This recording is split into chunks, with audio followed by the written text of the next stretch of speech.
Estás en este programa en tiempo real con José María Luna, director de análisis de Profim. ¿Qué tal? Muy buenas tardes, José María. Muy buenas tardes. Bueno, ¿qué hay detrás del último retroceso del euro? Ahora sí que es cierto que por la tarde se está recuperando algo, está intentando acercarse de nuevo hacia la cota de los 1,30. ¿Cómo lo ve? Bueno, yo creo que fundamentalmente se debe a dos motivos, la pérdida del 1,30. Por un lado, yo creo que fueron la intervención del señor Draghi de hace unos días, en la cual, bueno, pues yo creo que fue algo novedoso por parte del Banco Central Europeo, que fue señalar que la política monetaria iba a seguir siendo expansiva durante el tiempo que fuera necesario. Y esto cambió quizás el discurso y dejó casi entrever la posibilidad de bajada incluso de tipo de interés para cualquiera de las próximas reuniones que pueda llegar a tener el Banco Central Europeo. Eso por un lado. Y luego, en segundo lugar, yo creo que también han influido bastante los buenos datos macroeconómicos en Estados Unidos. Sobre todo el dato de empleo. En febrero se crearon más puestos de trabajo de los que inicialmente se habían previsto. Incluso fue mejor que el mes de enero. Evidentemente, esto último, esa mejora de datos de empleo, sí que quizás siembra algo de duda en torno a que pues la política monetaria tan expansiva por parte de la Reserva Federal norteamericana quizás quede cada vez menos tiempo para que se siga aplicando. Y en ese sentido es lo que está influyendo ahora mismo en el cruce euro-dólar. Y podría incluso llevarlo hacia niveles cercanos de 1,28, 1,29. Ahí es donde estaría quizás el soporte en ese cruce. Lo que pasa que, si se mantienen las subidas de la renta variable, probablemente es que quiera de nuevo buscarle el nivel de 1,30. Ese es el debate que hay en Estados Unidos ahora. No sé qué plazos piensan ustedes de lo que pueda aguantar la Fed con esas políticas que aplicó cuando peor estaban las cosas. Pues sí, la verdad es que es una de las grandes dudas, ¿no? Y ya hemos visto como, hasta incluso las actas, cada vez hay menos consenso por parte, de los diferentes integrantes de la Reserva Federal norteamericana. Si el ritmo de crecimiento de empleo se mantiene y se baja de la tasa que se autoimpuso la Reserva Federal, es decir, del 6,5%, y en paralelo no repunta la inflación, pues es posible que se vaya retirando parte de la política expansiva en el caso de Estados Unidos. Lo que pasa que ahora bien, habrá que seguir muy atento a cómo impacta la reducción del gasto público norteamericano, sobre todo en el empleo de menos funcionarios y también el menor gasto en defensa. Eso va a suponer, sin duda alguna, menos puestos de trabajo dentro del sector de defensa y también en sectores indirectos generadores de trabajo que suministran equipos tecnológicos, por ejemplo, para la maquinaria armamentística norteamericana. Pero lo cierto y verdad es que la economía norteamericana va generando empleo. Esto es como un avión que está despegando. Y en ese despegue hay tres sectores que están, generando estos puestos de trabajo. Uno es el sector inmobiliario, el sector de la construcción, genera puestos de trabajo.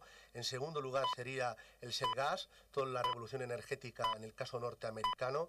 Y en tercer lugar, y no menos importante, la reindustrialización en el caso norteamericano. Hay muchas compañías de Estados Unidos que están repatriando sus centros de producción hacia Estados Unidos y eso genera puestos de trabajo, con lo cual habrá que seguir muy atentos a las peticiones de subsidio de desempleo semanales y a los datos que vayamos conociendo de creación de empleo, porque eso sí que puede ir marcando el devenir de las políticas expansivas. Datos de paro semanal que han sido hoy positivos en Estados Unidos.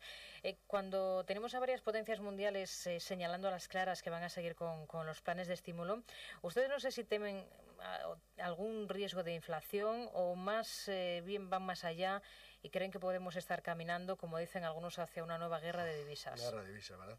Y yo creo que inflación realmente a corto plazo no la vemos. Es más, si acaso lo que se está luchando es para que a ciertos países, sobre todo de la periferia de la zona euro, no entren en una situación de deflación.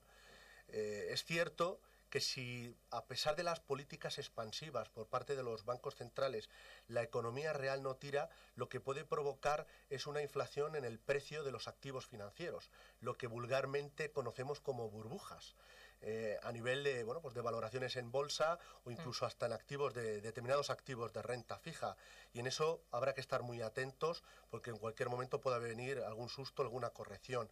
Guerra de divisas, yo realmente, sinceramente, no sé si hay guerra de divisas, porque para mí sí que puede haber una cierta guerra de divisas. Todo el mundo quiere vender al vecino y ya estamos viendo como la Reserva Federal, el Banco de Inglaterra, el Banco de Japón, siguen con esa política expansiva. En cambio, bueno, pues hay gobiernos que dicen, no existe guerra de divisas. No existe guerra de divisas porque el Banco Central Europeo y algunos países emergentes no se han sumado precisamente a esa política tan súper expansiva. Pero la realidad es que sí, como ya decía hace un momento, deberemos estar muy atentos a ver qué efecto tiene esta política monetaria, porque miren ustedes, la política monetaria tan expansiva lo único que pretende es, por un lado, soportar los activos de riesgo, que no corrijan de forma excesiva, y sobre todo, bueno, pues ganar tiempo para que las medidas que poco a poco se van aplicando a la economía real vayan surtiendo efecto. Si no lo hacen, el peligro sería que se crearía una inflación, pero no una inflación en la economía real, sino una inflación en la economía financiera. Precisamente ese temor a una guerra de divisas ha llevado al Fondo Soberano de Noruega últimamente a ir reduciendo sus inversiones en dólares, en libras y en yenes, aunque cierto es que también lo ha hecho en euros, y se ha posicionado con más peso en divisas emergentes. No sé si ve interesante esto último, estar en divisas emergentes en alguna hora. ¿En cuál sería en tal caso? Probablemente lo que esté intentando es diversificar el riesgo en cuanto a activos en cartera. Probablemente lo que esté apostando sea por divisas en aquellos mercados o aquellos bancos centrales que no vayan a bajar los tipos de interés, pudieran hasta subirlos, con lo que pudiera suponer una apreciación de sus monedas. Estoy hablando del caso de Brasil o incluso, por ejemplo, la lira turca. Es interesante. Nuestras recomendaciones para un inversor particular, desde luego que no es el caso de un fondo soberano, no es un fondo de un Estado, por supuesto que ahora mismo no tener fondos que no cubran en riesgo de divisa. Lo máximo sería a través de productos mixtos, que el propio equipo de gestión haga esa gestión flexible y pueda tomar ciertas posiciones en un momento determinado, estar apostando el dólar contra la libra esterlina o el euro contra el yen. Pero interesante para el fondo soberano. Yo creo que lo que están buscando, sin más ni menos, es quizás una mayor diversificación en cuanto a la cartera a la hora de posicionarse en diferentes mercados. Hay un problema en el caso de la deuda emergente y high yield, y esto es muy importante que la audiencia lo tenga claro. Cuando los fondos soberanos, los high yield, todo el mundo busca una mayor rentabilidad en este tipo de activo, dése en cuenta del riesgo. El riesgo no solo medido por la volatilidad, sino el riesgo medido en cuanto a la liquidez.